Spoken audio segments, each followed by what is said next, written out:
안녕하세요. 뉴스반장입니다.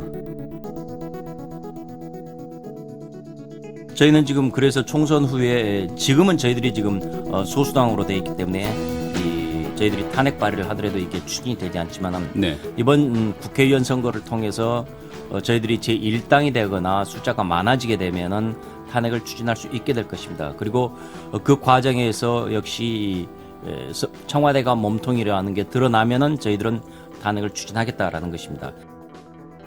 20일 심재철 미래통합당 원내대표는 제1당이 된다면 문재인 대통령의 탄핵을 추진하겠다고 밝혔습니다. 지난달부터 꾸준히 탄핵 목소리를 높여온 심 원내대표의 발언은 오는 총선 정권 심판론에 힘을 실으려는 의도로 보여지는데요. 당내에선 중도 확장을 노려야 할 시기에 실기할 수 있다며 우려하는 목소리도 나오고 있습니다. 심 원내대표는 이날 오전 CBS 라디오 김현정의 뉴스쇼에 출연해 지금은 소수당으로 탄핵 발의를 하더라도 추진이 되지 않지만 이번 국회의원 선거를 통해 제1당이 되거나 숫자가 많아지면 탄핵을 추진할 수 있게 될 것이며 그 과정에서 청와대가 몸통이라는 게 드러나면 저희들은 탄핵을 추진하겠다고 말했는데요. 잦은 탄핵 언급으로 인해 역풍을 우려하지 않느냐는 사회자의 지적엔 물론 역풍일 수도 있겠지만 그러나 이것은 명백하기 때문이라고 단호한 태도를 보였습니다. 문 대통령 스스로가 송철호가 당선되는 게 내 소원이다라고 지금 말을 했고 그에 따라서 청와대에서 8개 조직이 등장해서 지금 송철호 당선을 도왔습니다. 거기에다가 민주당에서는 추미애 대표가 당시 당대표가 도왔고 경찰에서는 황운하 울산경찰청장이 도왔고 그리고 기획재정부도 도왔고 이런 모든 조직들이 한꺼번에 움직일 수 있는 그 힘이 누구겠느냐. 그것은 뭐 국민들이 너무나도 쉽게 짐작할 수 있지 않습니까? 그리고 실제 공소장을 보면은 경찰은 청와대에다가 21번을 보고를 했는데 국정상황실에 보고를 합니다. 국정상황실은 대통령한테 직보가 들어가는 기관입니다. 그리고 청와대는 압수수색을 거부했습니다.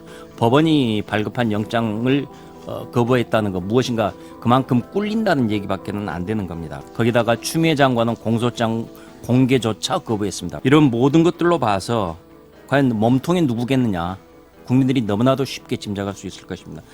이 정도 되면 환자 수준 아닌가요? 아무리 정쟁을 위한 의혹 제기라지만 이분은 거의 확증 편향을 가진 걸로 보여지는데요. 아주 상상의 나래를 펴고 있습니다. 심 원내대표는 지난달부터 울산 선거계의 의혹을 쟁점화하며 청와대를 겨냥해 탄핵 발언을 쏟아내고 있었는데요. 19일 원내대표 교섭단체 연설 때에는 재앙을 16차례나 언급하면서 새삼 화제가 되기도 했습니다. 1월 30일 선거 공작은 대통령 탄핵까지 갈 수 있는 중대한 문제라며 문재인 대통령 탄핵을 거론하기 시작했고 지난 9일엔 기자회견을 열어 공소장을 보니 몸통이 문재인 대통령이라는 의혹이 강해졌다. 사실로 확인될 경우 탄핵을 추진하겠다고 말했는데요.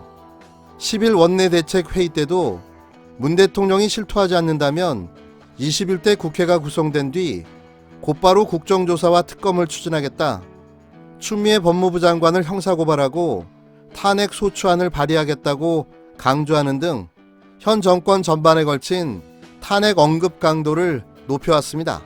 다만 오는 총선에 앞서 본격적인 공천 속가내기 작업이 진행 중인 당 상황으로 인해 이 같은 원내 지도부의 강경한 발언은 그간 큰 주목을 받지 못했는데요.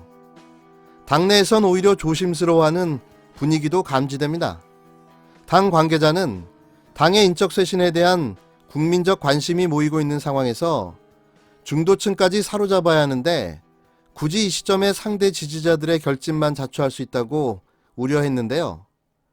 미래통합당 공관위는 10일부터 수도권 지역 예비후보 면접 심사를 시작해 20일 현재 영남권 심사를 이어가고 있는 중입니다. 심 원내대표의 지역구는 안양 동안을인데요. 민주당 이재정 의원, 바른미래당 임재훈 의원, 정의당 최선 의원 등 사상 초유의 현역 4인 대결 성사에 관심이 집중되는 지역입니다. 한편 이날 인터뷰에선 코로나19와 관련해 정부 태도가 바뀌면 정식 명칭으로 부르겠다는 심 원내대표의 발언도 눈길을 끌었는데요.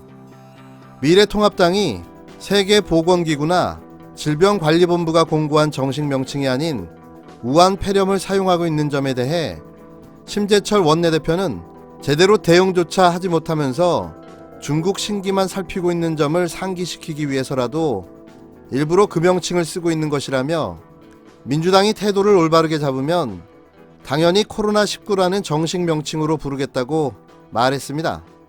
만약 국내에서 비슷한 일이 벌어진다면 지역명이 세계적으로 불리게 되느냐는 사회자의 질문에 심 원내대표는 그렇지는 않다면서 이같이 말했는데요. 어쩌면 예견된 수순일지 모릅니다. 검찰의 표적 수사로 시작된 조국 전 장관의 수사가 별건 수사로 엮어지면서 무조건 정부에 타격을 주기 위한 건수를 만들어 온 윤석열과 그걸 정치적으로 이용하려는 미래통합당의 환상의 콜라보가 계속되고 있었던 거죠. 저는 탄핵과 관련된 내용을 수없이 많이 알리고 경고해 왔습니다. 하지만 이제는 그 실체가 분명해지고 있는데요. 이번 4.15 총선에서 제1당이 안 되면 그들의 뜻대로 될지도 모릅니다. 지금이라도 미래민주당 창당과 다양한 총선 승리 전략이 필요한 시점입니다. 17대 국회의원 선거가 있던 2004년은 노무현 대통령 탄핵 소추안이 가결된 해입니다. 16년이 지난 2020년 21대 국회의원 선거를 앞두고 국정농단 세력은 다시금 현직 대통령에 대한 탄핵을 준비하고 있습니다. 2004년과 2020년의 탄핵의 이유는 같습니다. 대통령이 선거 중립 의무를 위반하고 그 지위를 이용해 선거에 영향력을 행사했다는 것입니다. 국정농단 세력의 주역들은 기다리기라도 한 듯 검찰의 공소장에 호응했고 본격적으로 문재인 대통령 탄핵에 나섰습니다. 심재철 원내대표는 대통령 탄핵을 추진할 거라 거듭 밝혔고 기정사실화했습니다. 국정농단 정권의 총리 정홍원 전 총리와 황교안 당대표는 대통령을 선거사범으로 취급했습니다. 박근혜 정권의 정무수석 곽상도 의원은 아예 문재인 대통령을 공직선거법 위반으로 고발한다고 합니다. 이들의 탄핵 기도는 이미 구체적 단계에 와 있습니다.